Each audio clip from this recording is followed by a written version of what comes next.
All right. Good day and good evening, ladies and gentlemen. Welcome back to another Live the Fuel show. So it is, I'm timestamping here in 2022 because a lot has gone down, man. Guys, we published a book and took a break from the podcast a little bit last year. I know the loyal fans were a little upset with that, but you know what? I'm only human. And maybe we'll talk about that on this show. Setting no limits and sometimes having to set a couple of limits to ensure no limits. There's some plugs there because this gentleman's got a couple domains. IamNoLimits.com is why I am just bringing that right off the bat. I'm gonna plug this and screen share it during the intro because I just like what he's doing. Right. So here you go. IamNoLimits.com. The number one thing you need to tell yourself all day. And look at this. I am limitless, not limited. So over 5+ years of podcasting, we've talked about this, ladies and gentlemen. We've had lots of influencers on here. And I'll probably do some more screen sharing the show, or we'll just check that up the list at the beginning. But this gentleman understands the importance of recognize that there's a sleeping giant inside of each and every one of you. And that's really the theme I like to get out of this intro today is because people need to hear that right from the get-go. So that's what we're setting the stage for this show. I just met this guy, and no joke, I think it was maybe a month ago. We'll have to clarify it. So shout out to Justin Shank, top-rated podcaster out there. He hosted an amazing event right here in my home state of Pennsylvania. And I've talked about that on past shows. Well, this gentleman got to speak there. He was on a panel. He didn't just speak, he inspired and he motivated a crap load of people. And I became a fan. And I'm like, dude, I got to get this guy on my show. We're both going to learn more about each other together today. Okay. Because he understands human behavior. He understands performance coaching. We've had influencers on here before. The importance of public speaking, maybe finding your own voice, right? The power of launching your own podcast, eventually get up on stage. He understands business strategy, and that's my game. So we're going to get right into it. Ladies and gentlemen, Brian Bogert, welcome to the show, sir. Dude, that's got to be one of the best intros I have ever been a part of receiving on one of these podcasts. I've been on I don't plenty like to follow scripts, so yeah, I just know, but that's why it was so good, man. You freestyled and you just let yourself flow and you spoke from your heart, and that's what I'm all about. So, well, dude, I mean, I'm excited to be here with you today. Thank you. I'm excited too. Right. So, how about the event? Let's give a little spotlight to Justin to kick this off, because you and I literally have only virtually known each other barely 2 months. Yeah. If that.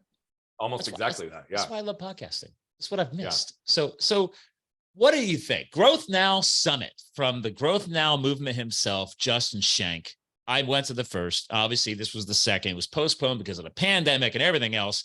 Sum it up. What do you think? You know, I think it's really incredible when someone puts their heart and their soul into something and they serve people from a place of like really wanting to genuinely create impact. What can happen? And I think that's, he's a perfect example of someone who literally started with just a microphone, started building a community around him, but he always did it authentically. He always did it from his heart, and he always did it from a position of wanting to create impact and serve. It's no wonder now that a few years later, he's not only a top-rated podcaster, but that he's been able to produce these relationships to drive people into positions where he can create spaces for them to transform together. You know, I met Justin through podcasting, right? And then I got to speak at his virtual summit during the COVID. So I never actually knew him when he threw the first one. And then obviously he leaned in, and we've become friends. We've done a lot to help each other. We're also business partners in one of the entities that we run together. And then we get to help each other in events like this. So that's right. That's a newer thing, right? Isn't that also a newer thing? The new business, that business thing is a newer thing too, right? Yeah, it's in the last year. It's all happened in the last year. Yeah, let's go ahead. I love, as a marketing professional, I'm going to go ahead and do it. Please plug the new thing, because I have podcasters who listen to this show as well. I've spoken at podcasting events. I already know a little bit about it because I was at the event, and I was excited to see you guys launch it. But why don't you go ahead and plug that real quick? So it's called PodCon. It is a part of IamNoLimits.com. So if you go there, you can find it, but it's also podcon.com. And here's the thing. I've been a guest on over 400 other people's platforms in the last 2 years. I don't say that to impress. I say it to impress on the point. I've been around the block in podcasting, and I've spoken to some of the best on some of the biggest platforms and on some very small ones. But what I also started to realize very early on is that I did a lot of it organically, but that the podcast booking space was really just spamming the entire market from a slap and stick method in a way that I just didn't feel like aligned with what podcasting really is, which is curating amazing conversations, building relationships, creating value, adding impact into the world. That's what podcasting can do. And if it's done authentically from that level, the amplification of podcasting can be huge. The communities you can develop through it can be huge, but so many people don't actually understand how to leverage the space because they go and they hire a podcast booking service. They'll pay $7,500 to $10,000 to get on 5 to 10 shows. But what most of them don't realize is that like 90% of shows don't get beyond 100 downloads or 5 episodes. Oh, and so many beginning shows need, go ahead. I remember when I first passed 10,000, I was like, oh my God. And then you hit the 100,000, you're like, oh, cool. Now, granted, I have a client, he gets 1 million downloads a month. And I'm like, well, everybody's got their audience, right? He's also, he's OG though, man, like 9 years podcasting. He's OG. But you still, you are already in the top 1% of podcasters based on those numbers, right? Which is crazy to think about because how many people start and they literally never get there. 10,000 downloads, 100,000 downloads. It's incredible. But go ahead. I was just saying, I make the joke, you're talking about podcast. Booking services weren't a thing. When I started. And I was like, then all of a sudden people started like sending me people, right? And I loved it because I was like, wait a minute, I don't have to find guest co-hosts anymore. And I'm organic like you, bro. Like, I like how you plug that in there because I'm just like you. You can't beat the power. That's why I love events, right? I love going to events. I was just out at KetoCon in Austin, Texas this past weekend. So I just I actually got to reconnect with doctors that I had on my show years ago. Never met them in person. It was awesome. But organic connectivity is work, takes time. And there's some half-assed referral services out there where I'm like, could you please not email me anymore? Take me off your list. And there's others that I say, please send me because they do a great job. How often do you get emails that are like, we have the perfect guest for you. And they have no perspective on who you are or your show. Dude, right? Don't get me going. So like every day, right? Daily it gets hit. And so then these booking services will literally take that money, put people on 5 to 10 shows, many of which, again, won't even exist 6 months from now, let alone is there even alignment to the audience. And then beyond that, other than the number of shows they get booked on, the person who spent all that money has no idea what their reach was. They can't understand ROI. They have no idea how to tie a marketing budget, which also makes it hard for the corporate space to really get behind the industry. So yes, we said, because they need, again, as a former corporate monkey, man, they love that ROI. They want the numbers. Just like, although companies finally realize you do need social media, right? But in the beginning, they're like, well, what's the ROI? And I'm telling them, like, can't tell you that right off the bat. But for ad spend, they want to know reach, right? Like that's just the reality. Because if you're going to be distributing an ad budget or a marketing budget into any particular area, you need some numbers to justify the expense. And so in this case, we were like, look, this whole thing is broken. So we are now doing a booking service, but it's based on download guarantees, not number of shows. And that's put in a position to curate the right conversation. So there's a deep level of alignment between the shows and the audiences with who the people are and the guests with which they're going to feature, which means that we have to build relationships on both sides. The other side of it is we know that most of these podcast booking services, their business wouldn't exist without the podcaster's asset. The podcaster does all the work. They put it out into the world. They create the marketing. They create all these things. But we also know most shows don't monetize at all. And so the other side we said is, look, if we're going to do download guarantees, it also means we're in business with all 3 people. We're truly making a win-win-win across the board, which also means that we're doing a rev share back to the podcast hosts to cover the asset that they're providing and allowing us to bring a good curated conversation to it. So for us, we feel like we fixed 2 sides of the dynamic. I'm excited. And we're just now getting ready to scale at a level that we can serve way more people than we have been.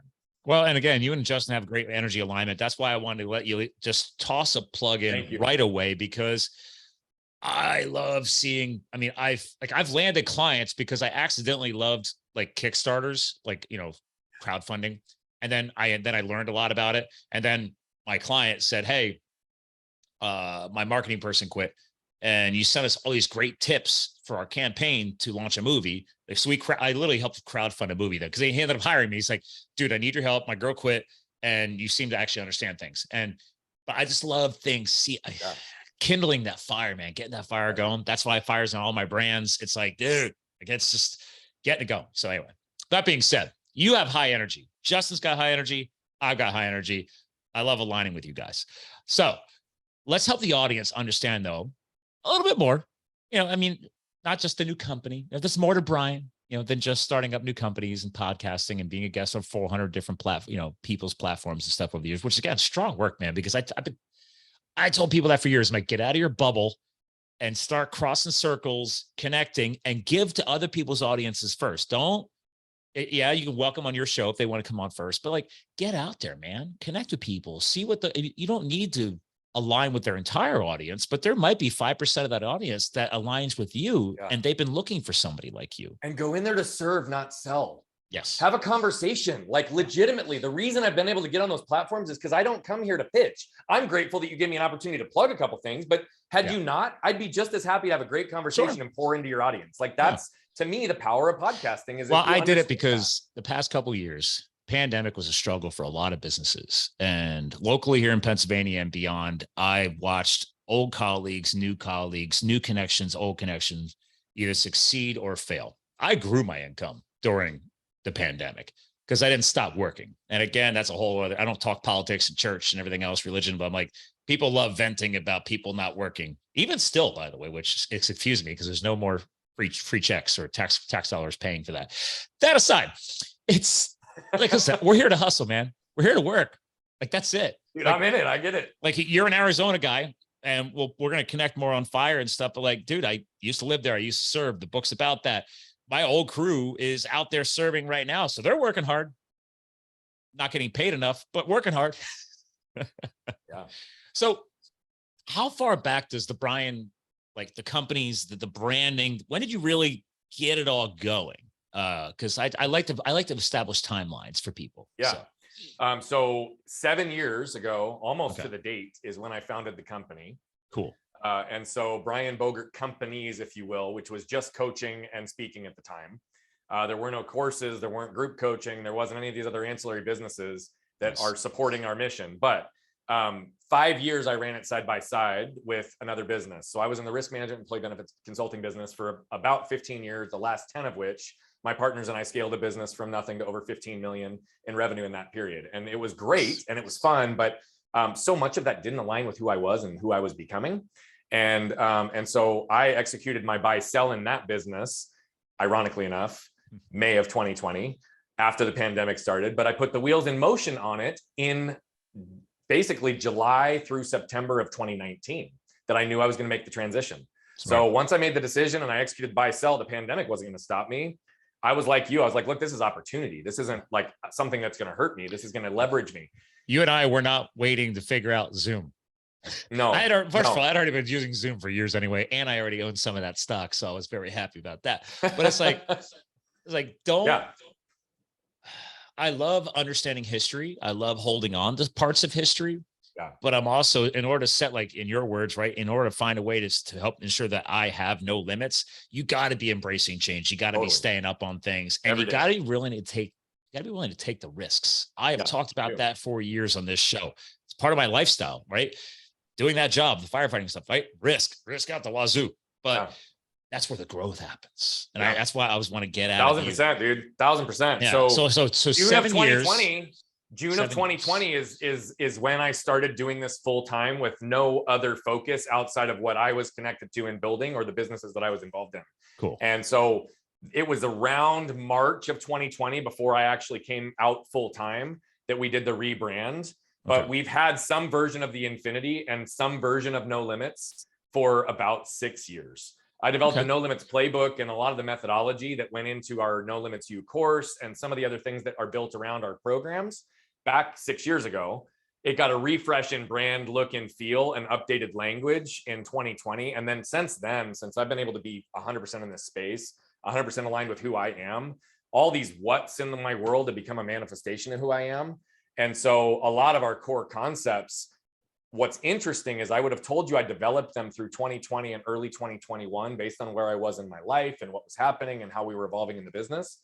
But what's funny is I actually will look back at a talk that I gave 6 years ago, and a lot of the core concepts were actually embedded in my language back then. They just weren't developed. Nice. And so that's what's been really fascinating is a lot of the work that we're doing is actually an extension of where we started. But the brand, look, and feel, and then the amplification of it from the foundation we set really has only been just over 2 years. I like what I just heard there, because and it's not really one of my taglines, but it's something that's been thrown around for years, but it's cycled into the shows over the years randomly. When I hear something like this, it's like, I'm a health and fitness nut, right? So the old Globo gym days, right? You got to put in the reps, bro. You didn't realize, right? Like you were putting in the reps. But it's the truth. All right. Yeah. And then as you put in the reps, things started bubbling to the surface. And then you go back and you're like, oh, dude, I was talking about that, but it wasn't in fruition yet. It was like, oh, you had to you had to nurture it, man. You had to put in the reps. You had to see what was going to be aligning with where you're at. And I was like, wait a minute, these principles, these core values, I got to get that out to the surface, right? We're going to take action on that. And that's why I tell people all the time, like, you got to keep putting the reps. I've had to tell myself over the years, it's like I've missed podcasts. I mean, I didn't stop podcasting, but I cut way back this past year just to get the book done.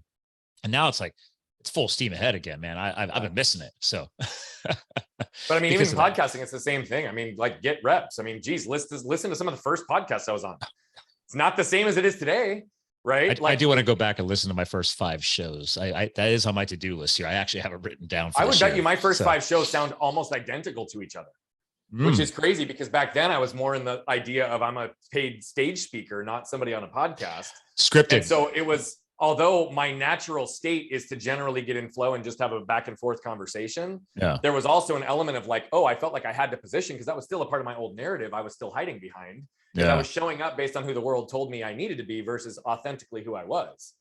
And as I raised my level of consciousness, I've done this work more and gotten significant reps. It allowed me to drop those armor elements that were involved that have also then allowed me to actually lean into this element of the higher I raise my consciousness, the more I will allow wisdom to flow through me versus having to access knowledge. And that's how I can show up and be authentic.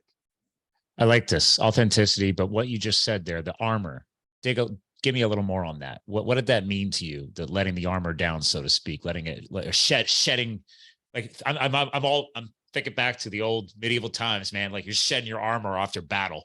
But what does that mean to you?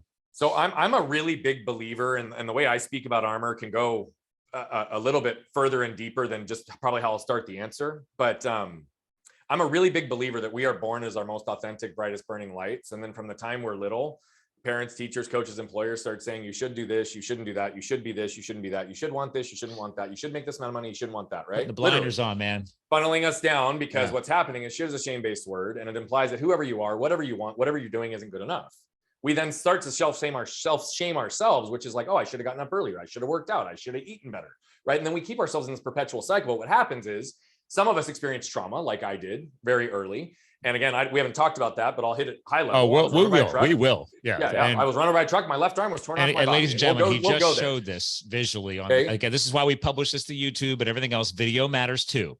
But podcasting is still core, mostly audio. But we're going to hit on this. But yes, please keep going. And so anyway, I'm a big believer that as all these things start to happen, these narratives from the world start to take place, and these elements of pain that start to exist, which are rooted in the human experience. Because we all want to be seen, we all want to be protected, we all want to be safe, and we all want to be connected. Those are the 4 elements to it. And we want to be seen, understood, and connected the most, but they don't exist unless the first 2 do. Yeah. So when we're constantly being told that who we are, what we want, what we're doing isn't good enough, or we have that perception, whether it's real or perceived, the reality of it is we start to get these little elements of pain that we develop inside, and coinciding with that, we start developing these layers of armor on the outside of who we are to ultimately protect us. Right? I'm a big believer that when we walk into an environment, we don't feel protected or we don't feel safe. What's our instinct? To protect ourselves. Sure. Right. Yeah. So what do we do as instinct? So many of us, and I did this myself, byproduct of some of my injuries, but also just the life that I lived. Right. And so when we protect ourselves, we put our armor up. And when our armor goes up, what we're actually doing is isolating us from exactly what we want, because we have this invisible force field. And so if we want to be seen and understood and connected the most, we have this invisible, how do we demonstrate who we are through an invisible force field authentically to someone else? Yeah. And how can we ever expect them to see us and understand us, know who we are and connect with us when they can't see all of us other than through and then they wonder why we get frustrated because we're not connecting. They don't get me. And then some people look back in on, so what did I do wrong? Like, well, first of all, you're hiding in your bubble, right? Correct. Like I have a chapter in the book on this.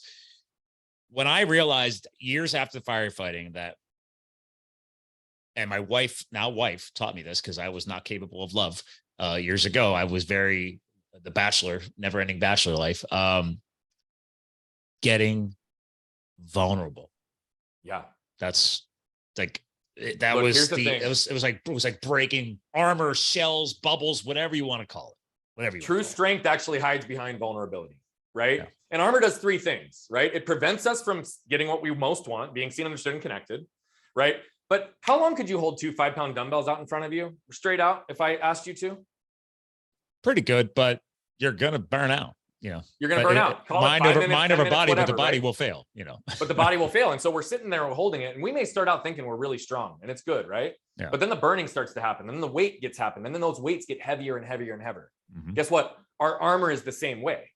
We put it there thinking it's protecting us, but it actually gets heavier the longer we carry it and starts to incrementally crush us over time.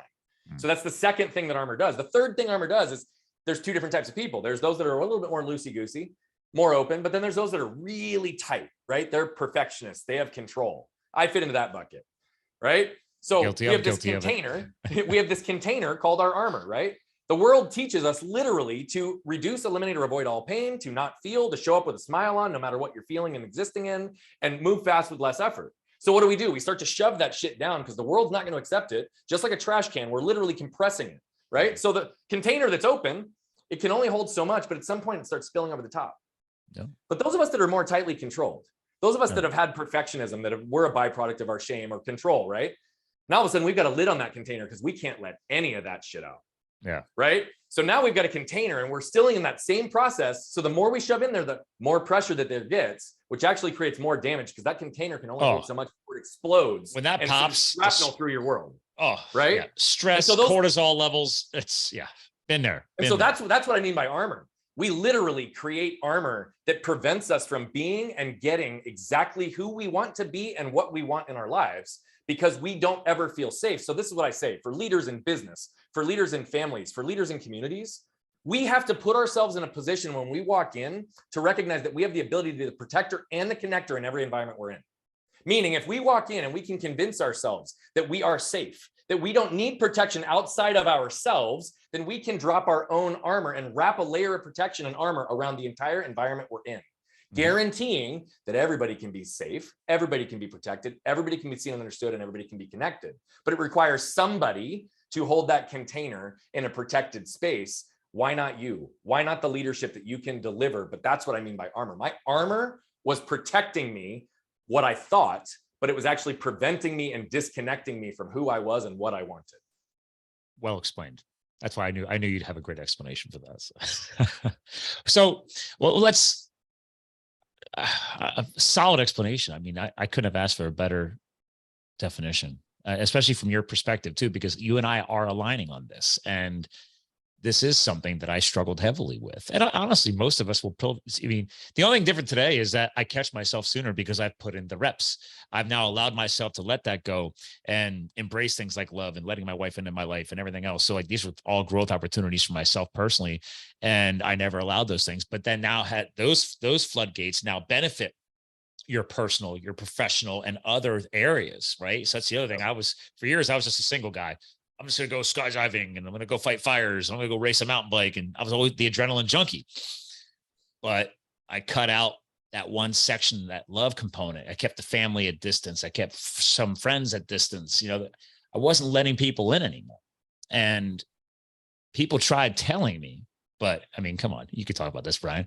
When that armor's up, you're not hearing. You're just like, no, I'm good. I'm fine. Just give them the head nod. We're good. I'll work on that. If your armor's up, you're not receiving, that's for sure. No. So let me ask you this then. Was the armor the largest or the thickest when you had the accident? Let's hit on that so people understand why they got to keep listening to this episode, because you got a hell of a backstory. So yeah, my armor actually was not thickest right after my accident. It was actually the thickest maybe 20 years after the accident. Wow. Yeah. Okay. Because I started go ahead. I was going to say, just last pizza, I have friends that have physical injuries and partial amputations and stuff like that. People I've connected with, and they're high on life, but they admitted to struggling and letting armor up because they're worried about what do people think about how I look, or, the whole eye stare thing and all these other layers. Oh, that's why I was all real. Yeah. No, it's all real. And by the way, most of my armor, I would say, was a pattern that was created through some of those exact dynamics. Okay. But it wasn't like, I mean, I was 7 when it happened, right? Yeah. So it's not like your armor just locks up when you're 7 years old. It starts to incrementally grow, right? Yeah. Oh, yeah. So your frontal cortex is still developing anyway. So yeah. Totally. And so what happened for me is it really was a byproduct that started with an intellectual and mental narrative that protected me. Because when I got out, right, I'd be in a sling. I'd have a teddy bear right here. My humerus had to heal at a 90-degree angle out like this. Otherwise, it wouldn't heal properly. And so I would get asked all the time from people like, oh, what happened? How'd you get hurt? And they'd be expecting me as a 7 or 8-year-old boy to be like, oh, I flew off a swing. I crashed my bike. Yeah. I was playing football with a buddy, whatever, right? But I'd look at them deadpan in the face and say, I was run over by a truck and my left arm was torn off. Yeah. So 2 things happened. One, I'd see the shock and awe right away and their jaw hit the bottom, but they would also pause instantaneously and look at my parents for confirmation because they didn't believe my own story. Right. Okay. So all of a sudden from 7, 8, 9, 10 years old, my own story, my own truth isn't being accepted and received from adults with which who I believe are the ones who I'm supposed to be having receive it, which starts embedding that, again, I'm not being seen and understood and I wasn't being connected or understood. Right. So little bits of armor started to go up. The other side that took place is I hated being confined in the box that was created by other people viewing me through their lens as if they were in my situation and telling me what I can and can't do and the limitations they were going to place on me. That was the concept of where no limits came from, is that I'm a big believer that we only are limited by the things that we either limit ourselves on or we allow the world to limit us on. And so the reality of it is this is what was happening is people be like, oh, he'll never ride a bike again. Oh, he'll never water ski. Oh, he'll never play sports. And guess what? I shattered all those expectations because that was what I had to do for my own healing and process. But I shut off physical pain because it exceeded my demands to cope. And what I didn't realize for 25 years is that I shut off emotional pain at the same time. And so the reality of it is I created this mental there was a side effect narrative that was like, Brian's good, Brian's strong, he's capable, he can do anything himself. And it led me very, very well. I accomplished a lot of things. I shattered all their expectations to show myself as well what was possible. And then when I'm 20 years old, I re-break my arm in a snowboarding injury, almost lose it again, go 10 months with it hanging by my side, 7 surgeons who are afraid to touch me because of medical malpractice of what they'd be opening up. And literally my bone creating scar tissue in between and not healing because everything they tried, Sarmiento pressure brace and all the electrostimulation on the bone, none of it worked. Right. And so I'm reliving experiences at 20 that I did at 7 without the built-in infrastructure of support that I had with my family. Wow. And all of a sudden I realized how much the world bought into my narrative because I had tons of friends, tons of family, but nobody came. And by the way, that wasn't them. It was me. It's because they bought into my narrative. They were like, Brian's good. Brian's strong. He's capable. And oh, by the way, if he needs help, he'll ask for it. But what I didn't also have a part as my narrative is the fact that I wasn't having enough courage at that point in my life to be vulnerable enough to ask for help when I needed it the most. And so that's when I leaned into human connection and started to realize that vulnerability and authenticity were the glue that binds human connection. And that's when I started to really unpack and understand like, oh, okay, here's different ways to get other people to let their armor down. Still, by the way, blind to the fact that I was carrying and getting thicker and thicker armor every year still at that point. So this goes forward another probably 7 to 10 years before I really started to understand the power of emotion. That's a lot of build. Probably my mid-20s. I mean, I'm all about building a solid foundation when I'm working on somebody's brand, right? Like building that bulletproof foundation. But you got like that's a foundation that's a lot to break down. That's years. That's powerful, man. So fast forward. Do you find it easier to connect with people now more than ever because of that growth before that realization, getting vulnerable, letting the armor down?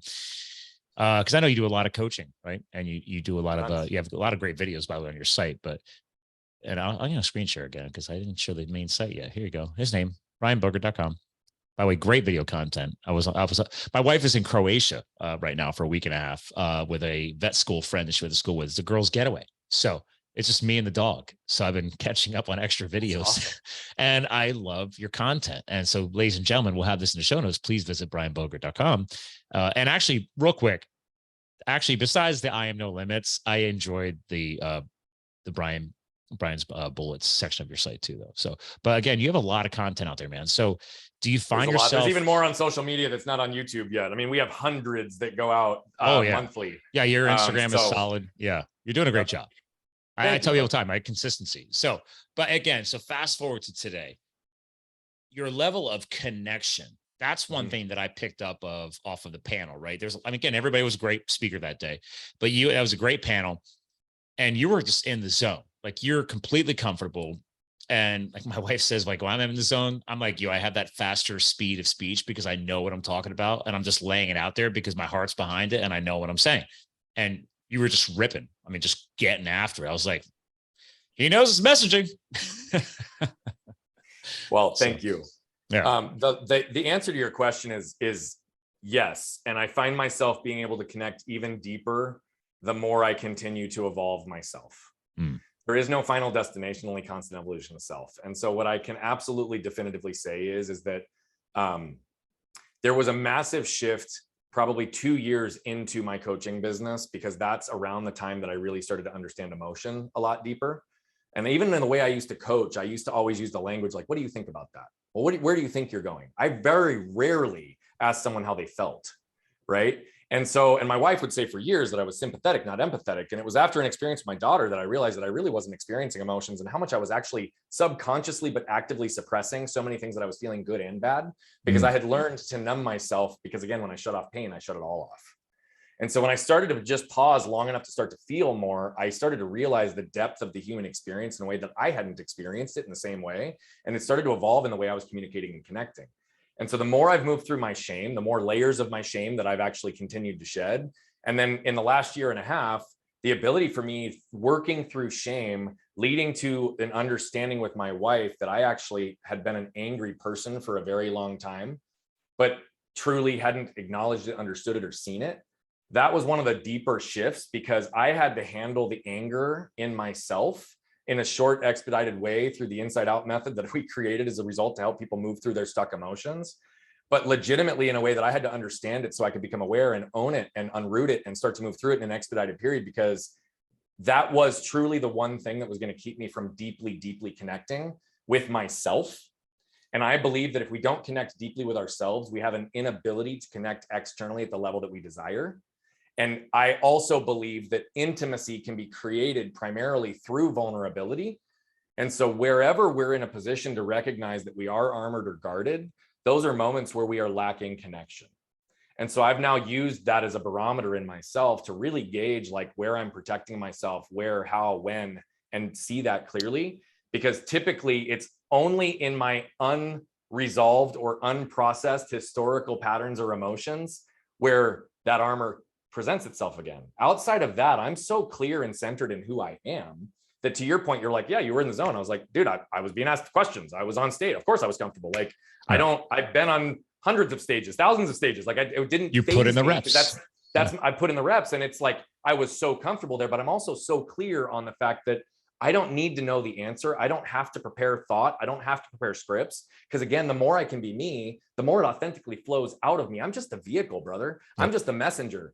And this just happens to be how it's being delivered, but I'm not creating, I'm channeling.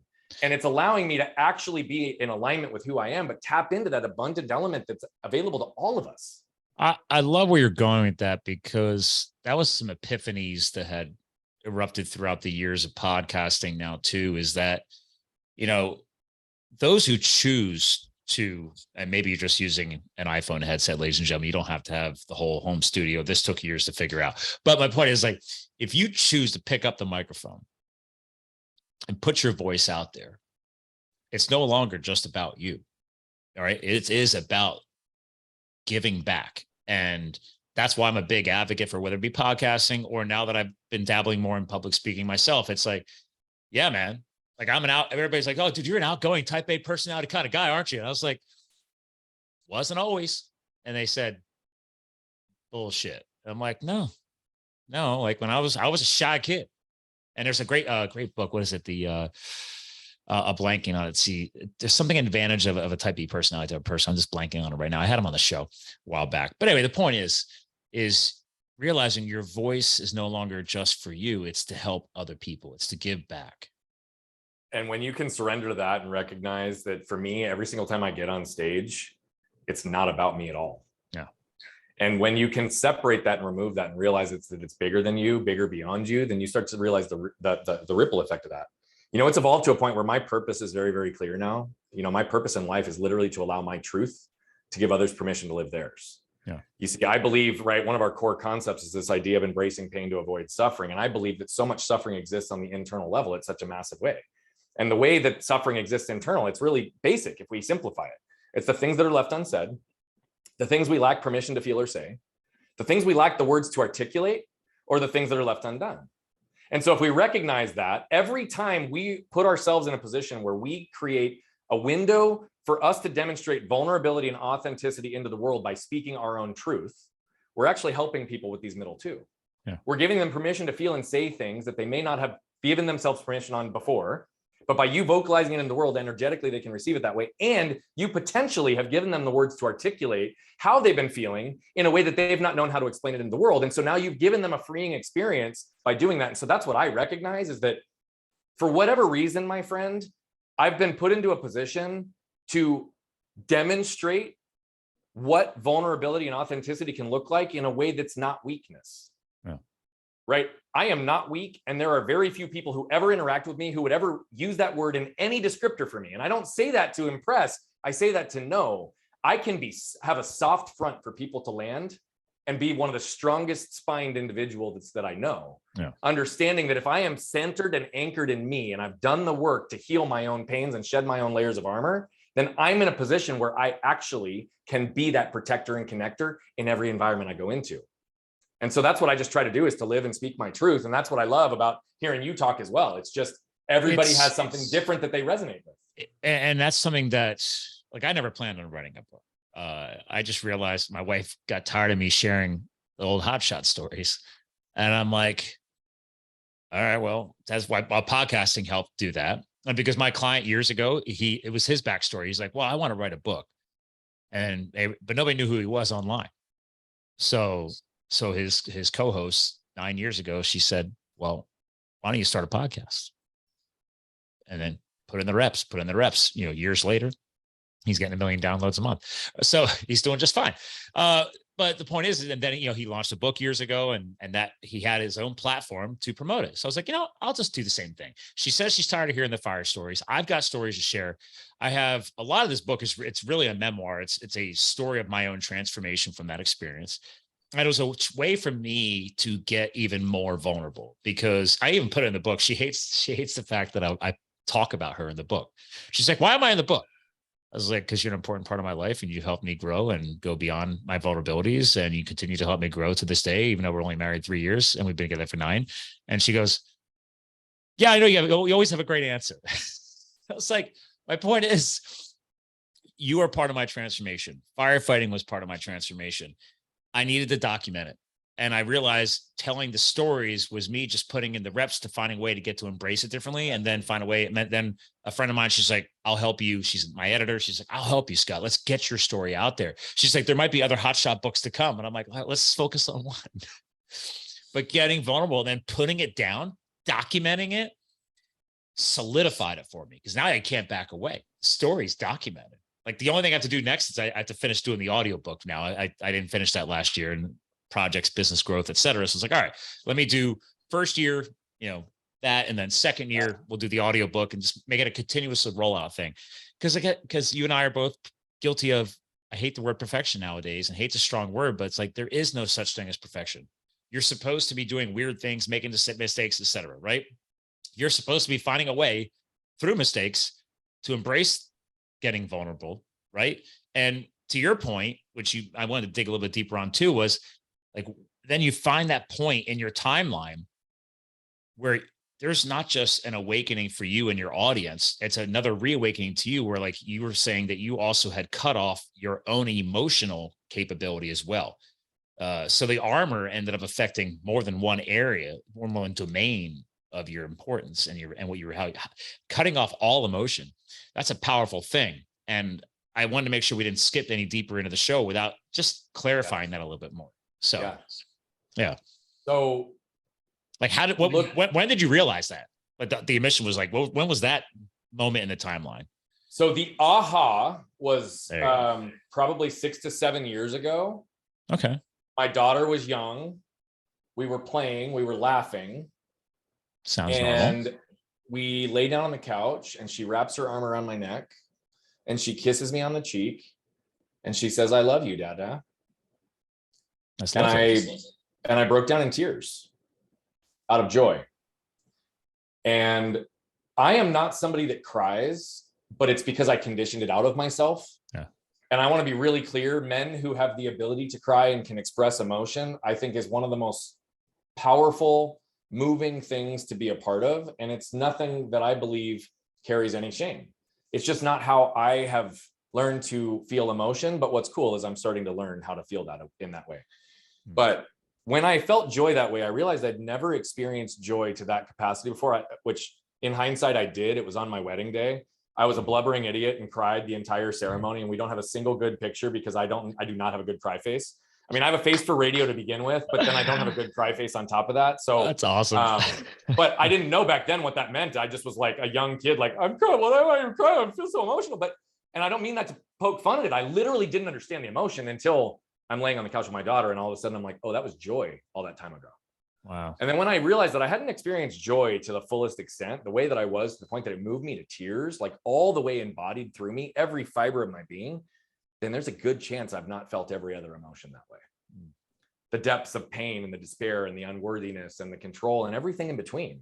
And so that's when I started to go on that journey, because again, I told you that prior period was focused on human connection. Yeah. And I said vulnerability or authenticity of the glue that binds it. But here's the deal. Human connection without emotion is not human connection. Yeah. And so vulnerability and authenticity of the glue, but emotion is literally, it's the part that brings it all together. And so it was that moment that I started to really challenge myself around recognizing where and how emotions were showing up. And again, trying to just pause long enough to at least identify what it was. And then I had to extend those periods longer and longer until I could start actually feeling. And man, that sucked for a long time, because there was lots of moments that I would literally look to my wife and I'm like, wait, why do I want to feel again? This is hard. Like, it's so much easier to go through life numb in lots of ways, but you also lack the complete fulfillment and joy and freedom that comes from deep alignment and healing. And that is what I really just want everybody to experience. I know what it's like to be stuck, lost, miserable, unworthy, feeling disconnected, feeling like there wasn't ever a place to get light and love life. And I know what this looks like over here. And because I understand the contrast, because I put in the work, I just want to bring as many people along with me over here as possible, because we all deserve to feel this way as often as possible. That was my epiphany. What you just said right there about bringing everybody along the journey with you. And a word that has really jumped back into my vocabulary the past 2 years, really finishing the book project, was that legacy. Right? It doesn't matter how much money you make in the world. Yeah, you can leave it behind, blah, blah, blah, blah, blah. But it's like, I could be killed tomorrow in a car accident, right? You got run over as a 7-year-old.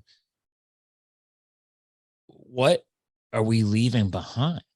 And through, I mean, I when I started figuring out what personal and professional development was over a decade ago, I started getting in the rabbit hole, man. So you get it, I get it. And I talk about that in the book too, which I know you will align with, is like, my wife broke up with me while we were dating. Like we're almost to the 1 year mark, the first year of dating. And she still uses this quote to this day, though, so I'm still growing. But she's like, nobody ever trained you. And I was like, I'm very trainable. I'm very coachable. I coach and train other people. I did it in the corporate space. Well, what do you mean? She's like, you were never in a serious relationship. I'm like, yeah, I know. I told you that. She's like, I thought you were kidding. She's like, you're an emotional idiot. I was like, I know, right? And it wasn't funny to her. And she's like, you're not here. She's like, I'm here. You're not here. And she broke up with me. And I was like, all right, well, I'll move on. Well, that didn't work, dude. They're 30, not even 30 days into it. I was like, it was a gut punch. I was already in my 30s at the time. So I'm like, well, this is hitting differently. This might be that whole emotional thing. Well, so here's the thing though, too. I figured you would appreciate I think language is really important, because she said that you weren't trained, but the reality of it is you were actually highly trained, either by yourself or the external forces that led you there, that embedded the emotional triggers, behavioral patterns, because of the environmental conditioning that you'd experienced. What you weren't was healed. Yeah. Right. And so you were not healed in a place that you could actually be open, because for whatever reason, whatever trauma, whatever situation took place in your life, Your patterns were a byproduct of your element to either be seen and understood in the certain environments that you could be as a high performer male, right? In firefighting and all these other ways that you were not actually paying attention to your family, but you just weren't healed. And so you were armored in ways that you were unaware of. And so here's the thing that I tell most people, right?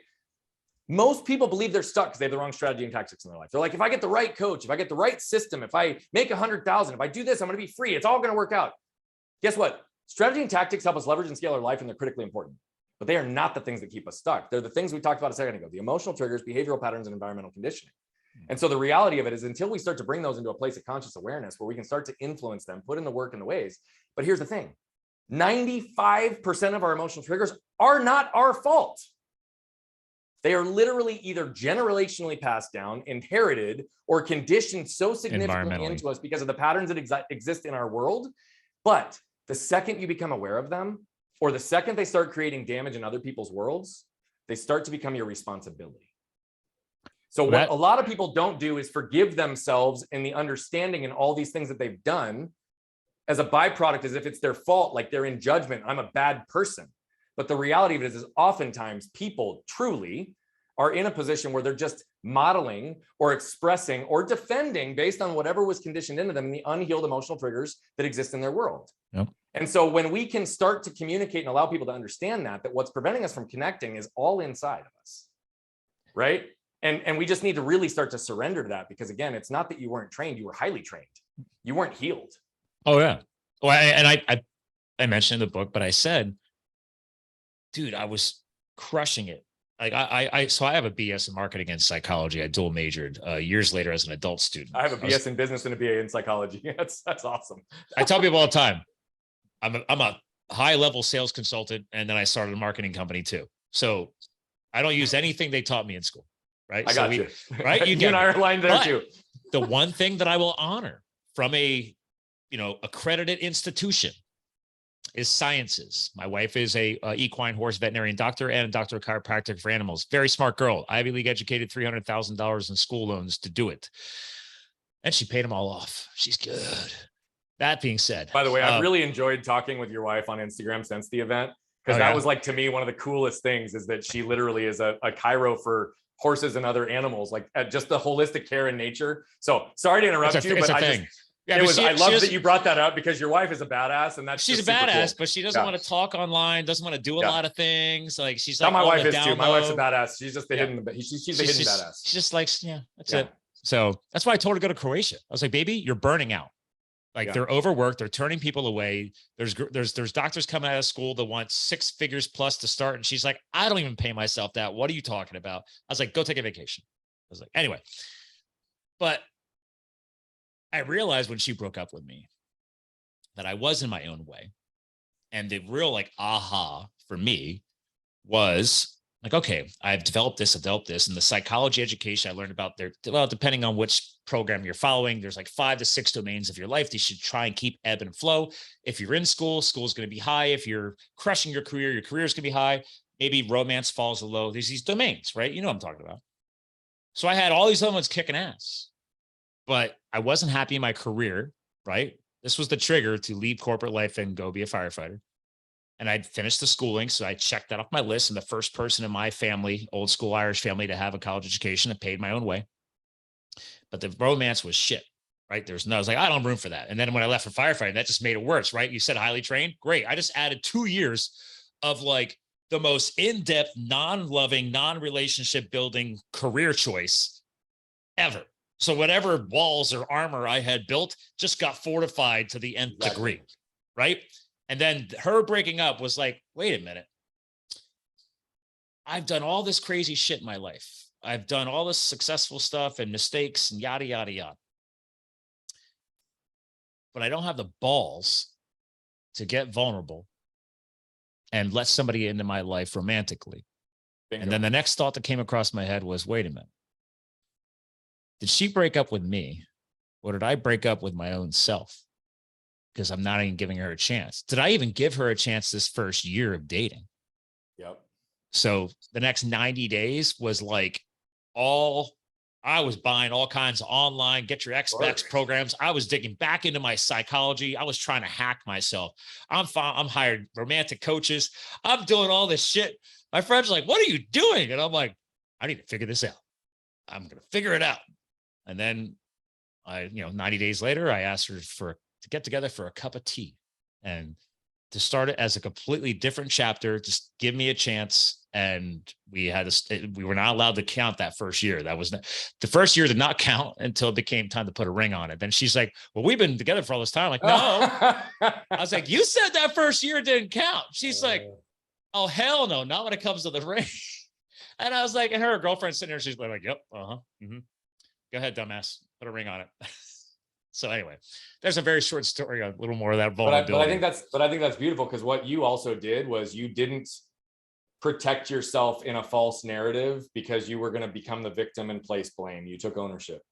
And that was a big step. That was hard. That's a big step, but that's what truly what happened. And that's what I say to so many people. You can create so much freedom in your life if you just literally force yourself to view every situation as if it was your fault. Like, seek the other perspective, not because it is, and not because I want you to put yourself in that place where you take on the ownership of it being your fault, but put yourself there long enough to at least see the other person's perspective as to how they might have received you and where you might have been able to improve what you could have done. And if we can all do that, it truly starts to drop the armor all around us, because guess what? We all make mistakes. We all screw up. We're all going to screw up again. The point is, we can't continue to repeat the same patterns, and we can't remain stuck as a result of it.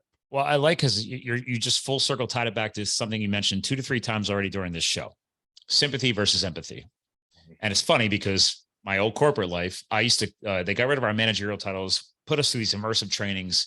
This was actually, this corporation was T-Mobile, the cell phone company. So I used to manage call centers for them and people in customer service. And then I was one of these guys who helped start the retention teams, specialized high level people. And the biggest thing we had to coach and develop and train was empathy versus sympathy. Telling somebody, oh, I'm sorry to hear that. Here's a credit to your account. You didn't fix anything. Half the people don't even need the credit, and the credit doesn't fix the problem. If they're upset because you have no cell phone coverage, you got a problem. I'm flashing back from 15 years ago. Anyway, the point is you got that triggered. You were transported back there, bro. That's like empathy, man. Did you hear what they were saying? Did you slow down enough to listen? And it's funny. So, I mean, I can look back on my career and pull those powerful chunks out and use that to this day. Like, so I'm glad you were hitting on that. Simply, I want to make sure we didn't skip that little subject you hit multiple times in the show today. Sympathy versus empathy. This applies in business, personal, everything. Listening, slowing down. Like you said, slow down and at least recognize these shifts and changes. Yeah. I think people it's important. I think that's one of the things we don't pause long enough in our lives just to see even ourselves more clearly. Right. And I'm not even talking like you got to pause for long periods. Yes, that's where you can get transformation and healing. But when I say pause in a lot of these moments, we're literally talking for like a moment. Just pause, see what's going on. Try to put yourself in a position where you can be the observer and the participant in the situation in real time. And if you can do that, that is freedom. It's like when I first went to school, tried going to college, working full time back in the 90s. I'm aging myself. I went to Penn State, wanted to be an engineer. And I was, freshman year, you're doing elective classes. I took a public speaking class, actually. They had his freshman year, 1996. I just dated it. And I remember the biggest thing to this day was take a breath, pause. Everybody's afraid to pause. They think it sounds awkward. And you and I are guilty of it because we both, once we're riffing, man, we're riffing. Like we can just crank it out. But this all applies in so many different areas of life. It's slow down, pause, empathize, connect, get vulnerable. Let the emotion flow. I mean, we're coming towards the end of the show. I mean, what else is standing out to you? I'm riffing. I mean, I think that's real. And I think even just to bring that point to fruition, like I always say to people, like, look, like I have a lot of work still to do. Like we will never escape these things. They will be adversaries in constant pursuit. All we can do is be vigilant in our efforts to see the places that we can continue to grow and improve, the places we can heal, and the places we can shed layers. Like that's all we can do, because there is no final destination, right? Only constant evolution of self. But because I'm dense, and because sometimes I'm visual, and because I need the reminder in these moments, that's the literal reason I have trust, surrender, breathe tattooed on my left arm. The only 3 words that are on the arm that was disconnected from my body, but I have to continue. Yeah, beautiful. I got a little something different, but Keep going.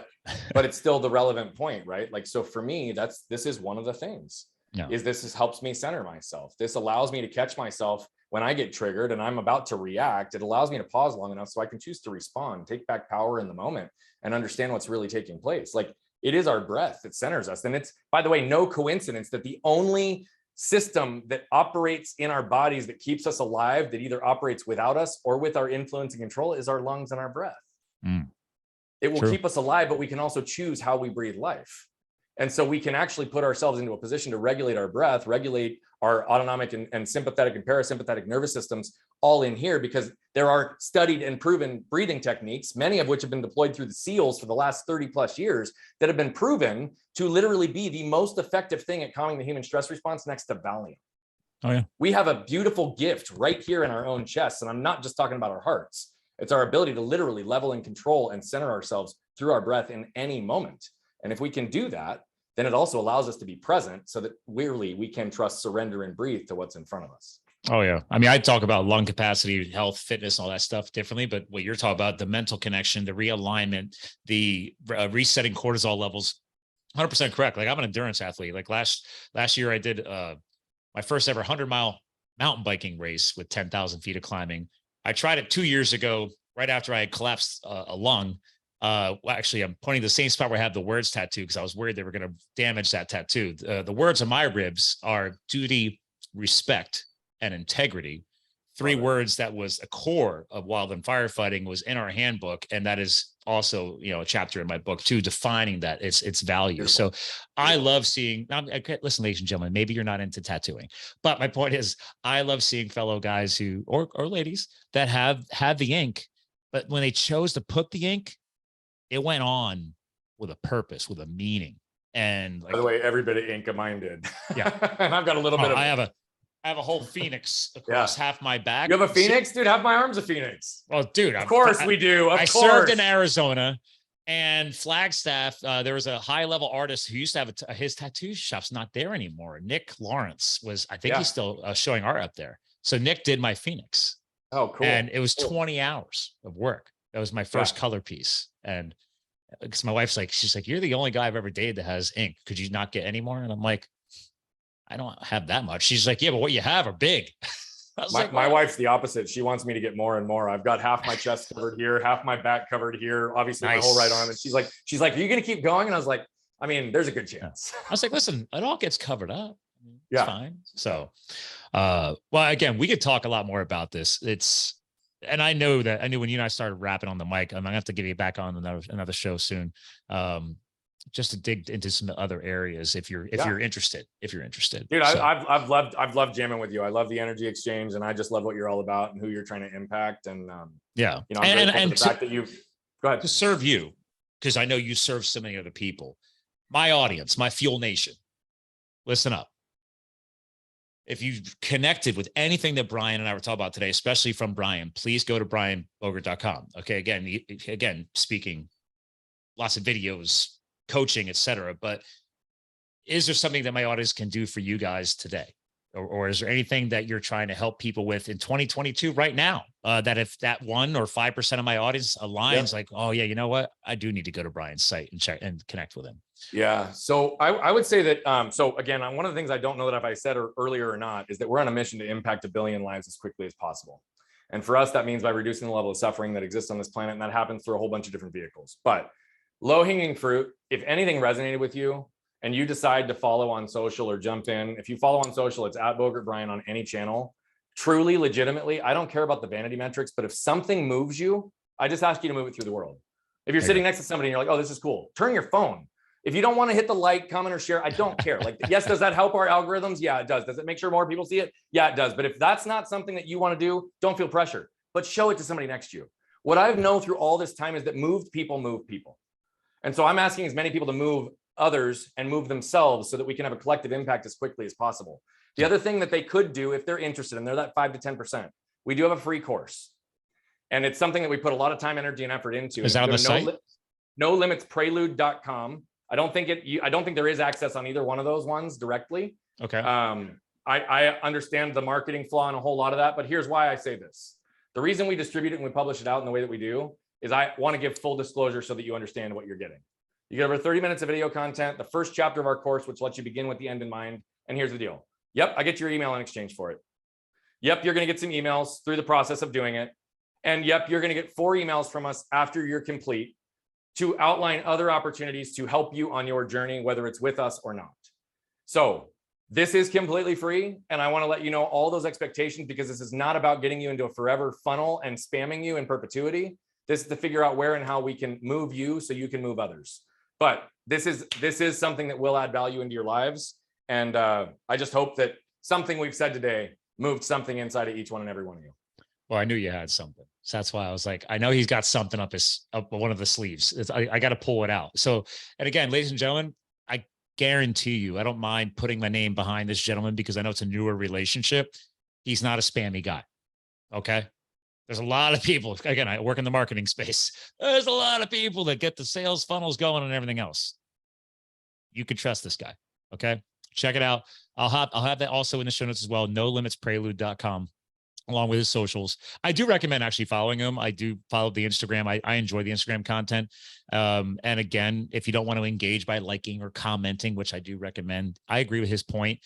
It's a sales tip 101, right? A warm lead is better than a cold lead. So think about this. If his post warmed you enough to like it, and you have somebody you care about right next to you, I agree. Just show it to them real quick and see if it resonates with them. If you don't even turn the phone, you're not, what happened to sharing is caring? Isn't most social media sharing is caring or assaulting, depending on what's posting what? So anyway, Brian, thank you for an amazing show tonight. I can't wait to get this live and out to and your team will get updated once we get it ready.